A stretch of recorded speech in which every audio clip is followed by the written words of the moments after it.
नमस्ते दोस्तों, स्वागत है आपका अपने चैनल प्रीशा होम किचन में। आज हम बनाने वाले हैं 4 तरह के सुपर टेस्टी और इजी पिज़्ज़ा रेसिपीज़, वो भी घर पे। चाहे आप ओवन का यूज़ करना चाहें या फिर बिना ओवन के बनाना हो, सभी ऑप्शंस इस वीडियो में अवेलेबल हैं। और ये पिज़्ज़ा रेसिपीज़ यूनिक टॉपिंग्स के साथ मैं आपको बताने वाली हूँ। तो अगर आप भी पिज़्ज़ा के दीवाने हैं और घर पे ही परफेक्ट पिज़्ज़ा बनाना चाहते हैं, तो वीडियो को एंड तक ज़रूर देखें। और हाँ, वीडियो पसंद आए तो लाइक, शेयर एंड सब्सक्राइब करना बिल्कुल मत भूलिए। तो सबसे पहले एक ब्लेंडिंग जार में हम डाल देंगे 2 कप गेहूं का आटा। जी हाँ, हेल्दी पिज़्ज़ा बनने वाला है आज, मैदे का बिल्कुल भी यूज़ नहीं होगा। करीब 200 ग्राम के ये आटा है और साथ में यहाँ पे 2 कप ही हम सूजी के भी डाल देंगे। जितना आटा लेना है उतनी ही सूजी लेनी है। सूजी बारीक, मोटी, किसी भी सूजी का आप यूज़ कर सकते हैं। और इसका हमने एक फाइन पाउडर बना के रेडी करना है, क्योंकि सूजी दरदरी होती है और हमें आटे की तरह इसको अच्छे से पीसना है। तो इसको अच्छे से ग्राइंड कर लेंगे। अब एक बड़ा सा बर्तन ले लेंगे और उसमें इस आटे को हम अच्छे से छान लेंगे, क्योंकि जो हमारा पिज़्ज़ा का क्रस्ट है ना, वो एकदम क्रंची बने और मार्केट की तरह बने। तो इसलिए आप अगर सूजी डाल के बनाएंगे ना आटे में, तो एक परफेक्ट क्रस्ट आएगा उसमें और परफेक्ट कलर आएगा। और अब हम इसको कर देंगे साइड में और एक बाउल ले लेंगे और बाउल में डालेंगे 1 ग्लास भर के पानी का। तो ये 200 ml पानी का मैं यहाँ पे यूज़ कर रही हूँ। साथ में 1 चम्मच भर के चीनी डालेंगे हम और 1 चम्मच भर के यहाँ पे इंस्टेंट ड्राई यीस्ट का यूज़ कर रही हूँ। इंस्टेंट ड्राई यीस्ट का इसलिए यूज़ कर रही हूँ ताकि वो इंस्टेंटली एक्टिवेट हो जाए, उसको ज़्यादा देर हमें रखना ना पड़े। आप चाहें तो एक्टिव यीस्ट का भी यूज़ कर सकते हैं, या फिर अगर आप बिना यीस्ट के बनाना चाहते हैं तो मुझे कमेंट करके ज़रूर बताएं। मैं आपको वो रेसिपी भी, बड़ी यूनिक सी रेसिपी, अच्छी वाली रेसिपी लेके आऊँगी आपके लिए। तो ये देखिए, इसके ऊपर ना झाग सा आ गया है अभी। और ये देखिए, ये वाला मैंने इंस्टेंट ड्राई यीस्ट यूज़ किया है। तो ये बहुत ही इजीली हर ग्रोसरी शॉप में आपको मिल जाएगा। तो ये देखिए, इसके ऊपर झाग सी आ गई है इंस्टेंटली। तो अब हम इसको डाल देंगे आटे में जो हमने छान के रखा था। अभी आपको इसको थोड़ा थोड़ा आटे में डाल के अच्छे से मिक्स करना है, ताकि हमारा डो जो है ना, वो ज़्यादा पतला ना बने। हमें एक मीडियम कंसिस्टेंसी का डो बना के रेडी करना है, जैसे रोटी का डो होता है। सॉफ्ट सा डो बनाना है, ज़्यादा हार्ड डो नहीं होना चाहिए, ना ही ज़्यादा पतला डो चाहिए हमें। तो यहाँ पे तकरीबन मैंने सारा पानी का यूज़ कर लिया है इस डो को बनाने के लिए। और इस डो को बनाने में ना टोटल आपके 7 से 8 मिनट लग जाएंगे। तो अच्छे से आपको डो को मसलना है। जितने अच्छे से आपका डो बनेगा ना, उतने अच्छा आपका पिज़्ज़ा जो है वो फूलेगा। तो ये देखिए, इस तरीके से मैंने यहाँ पे डो रेडी कर लिया है और एकदम सॉफ्ट वाला डो हमारा बनके रेडी हो चुका है। अब हम इसको, जितने पिज़्ज़ा हमने बनाने हैं उतने पार्ट्स में हम इसको डिवाइड कर लेंगे। तो मैंने इससे 6 पिज़्ज़ा बनाए हैं। तो अगर आपको पिज़्ज़ा का साइज़ बड़ा रखना है, छोटा रखना है, उसके अकॉर्डिंग आप यहाँ पे इसको कट कर सकते हैं। तो मैं यहाँ पे जो पिज़्ज़ा बना रही हूँ ना, वो नॉर्मल साइज़ का पिज़्ज़ा बना रही हूँ, ना ही ज़्यादा छोटा है ना ही ज़्यादा बड़ा। तो ये देखिए, इस तरीके आपने लोइयाँ सी बना के रख लेनी है। और अब इसके ऊपर ना आपने ऑयल डालना है, क्योंकि ये जो आटा है ना, ये ऊपर से सूख जाता है, इसलिए आपको अच्छे से इसको ऑयल लगा लेना है। इस तरीके से सभी पेड़ों को ऊपर नीचे अच्छे से आप इस पे ऑयल लगा लें। और फिर आपने इसको ढक के रखना है कम से कम 1 से 2 घंटे के लिए, ताकि ये अच्छे से फूल जाए। तो तकरीबन 2 घंटे के बाद मैंने इसको देखा, तो ये देखिए कितने अच्छे से ये फूला है। एकदम परफेक्ट आटा हमारा फूल के रेडी हुआ है। पिज़्ज़ा के लिए बस ऐसा ही आटा लगना चाहिए। तो ये देखिए, अब हम ऑयल डालेंगे। एक स्लैब आप अच्छे से क्लीन कर लें और उसके ऊपर ऑयल डालें और इस तरीके से आप थोड़ा सा आटे को मसल लें। और फिर इसका लोई बना के हम बनाएंगे पिज़्ज़ा। तो पिज़्ज़े को हाथ के साथ ही इस तरीके से आपको बनाना है, इसको बेलना बिल्कुल भी नहीं है। आपको इसको बीच में से एकदम पतला कर देना है और साइड्स में से थोड़ा सा मोटा रखना है। अब आपको इसके नीचे ना बेकिंग पेपर लगा देना है, बट उससे पहले अगर आपको किसी प्लेट में इसको, जैसे आपने बेक करना है कढ़ाई या कुकर के अंदर, तो इस तरीके से प्लेट की साइज का ही आपने इसको बनाना है।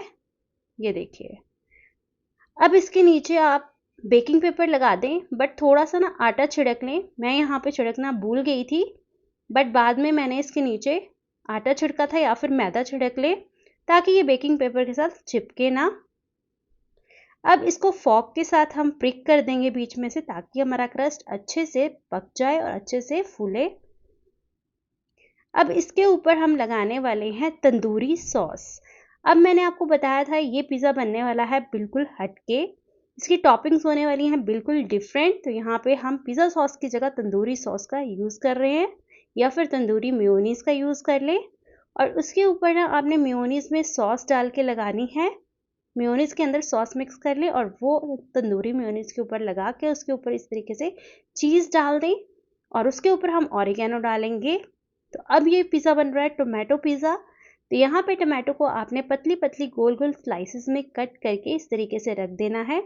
मैं यहाँ पे 4 टमाटो के पीसेस रख रही हूँ, आप चाहें तो ज़्यादा भी रख सकते हैं। थोड़ा सा नमक ऊपर स्प्रिंकल कर दें और फिर ऑरिगेनो स्प्रिंकल कर दें, और इसको अब हम साइड में रखेंगे। तो दोस्तों ये थी हमारी पहली पिज़्ज़ा रेसिपी। अब चलते हैं अगले फ्लेवर की तरफ। अगले पिज़्ज़ा को भी हमने इसी तरीके से डो को फैला लिया है हाथों से, और फिर फॉर्क से इसको भी आपने प्रिक कर लेना है, एक बेकिंग पेपर के ऊपर रख देना है। तो ये चीज़ी टेस्टी पिज़्ज़ा देखा आपने घर पर कितनी आसानी से बन रहा है।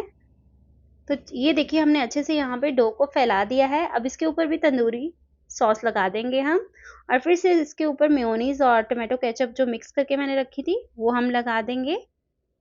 और अब इस पे जो हम टॉपिंग्स यूज़ करने वाले हैं वो भी मैं आपको अभी बताती हूँ। सबसे पहले यहाँ पे चीज़ को आप अच्छे से स्प्रेड कर दें। तो चीज़ जितना ज़्यादा कम, मोज़रेला चीज़ है ये, जितना ज़्यादा कम आप रखना चाहिए रख सकते हैं। अब इसके ऊपर ऑरिगेनो डाल देंगे, और इसके ऊपर ना मैंने अनियन के गोल गोल से स्लाइसेस काट के रखे थे, तो इस तरीके से मैं यहाँ पे एडजस्ट कर रही हूँ। और साथ में ही हम यहाँ पे पेपर रख देंगे। ग्रीन वाली शिमला मिर्च को मैंने इस तरीके से काट के रख दिया है। तो ये हमने अनियन और पेपर वाला पिज़्ज़ा बना के रेडी किया है। तो ये देखिए ऊपर से भी मैंने ढेर सारा चीज़ इस पे डाल दिया है, और फिर इस पे ऑरिगेनो लगा दिया है। तो ये देखिए हमारे दोनों पिज़्ज़ा बेक होने के लिए रेडी हैं, बट इससे पहले हम तीसरा पिज़्ज़ा भी बना लेते हैं। तो ये पिज़्ज़ा की रेसिपी बच्चों के लिए परफेक्ट है।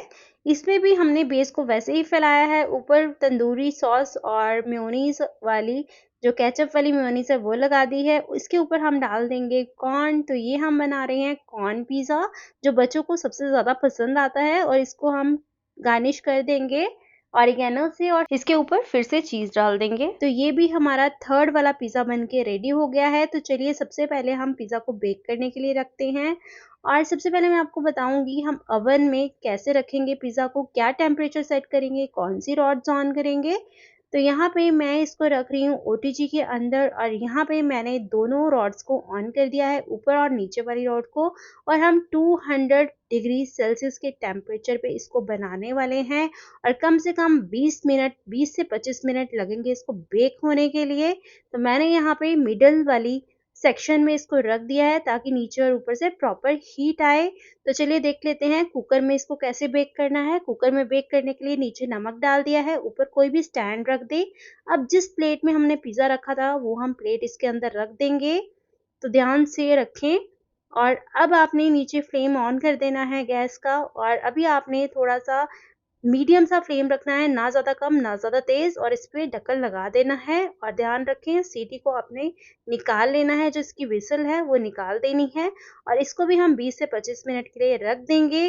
तो चलिए स्पाइसी लवर्स के लिए नेक्स्ट पिज़्ज़ा है परफेक्ट। तो चलिए देखते हैं, ये हम बनाने वाले हैं पास्ता पिज़्ज़ा। जी हाँ, ये बिल्कुल परफेक्ट टॉपिंग है पास्ता लवर्स के लिए। तो यहाँ पे मैंने ना पास्ता को मेयोनीज और स्पाइसेस में अच्छे से मिक्स कर लिया है, पास्ता और कॉर्न्स को, और वो मैं इस तरीके से बेस के ऊपर लगा दूंगी, और उसके ऊपर हम चीज़ डाल देंगे, और फिर से उसके ऊपर ऑरिगेनो डाल देंगे। और अब मैं यहाँ पे थोड़े से प्याज भी रख रही हूँ, अनियंस भी रखूँगी इसके ऊपर। तो ये अनियंस और पास्ता वाला पिज़्ज़ा बहुत ही ज़्यादा यम्मी लगता है, बहुत ही ज़्यादा टेस्टी लगता है और बहुत ही कम लोग इसको ट्राई करते हैं। बट ये बहुत ही तंदूरी मेयोनीज़ के साथ बहुत ही ज़्यादा टेस्टी लगता है। तो ये मस्ट ट्राई रेसिपी है, एक बार ज़रूर ट्राई करें। और ये देखिए ढेर सारा मैंने ऊपर इसके चीज़ डाल दिया है और साथ में ऑरिगेनो से स्प्रिंकल कर ले। तो ये देखिए यहाँ पे 25 मिनट के बाद हमारा जो पिज़्ज़ा है वो अच्छे से बेक हो गया है।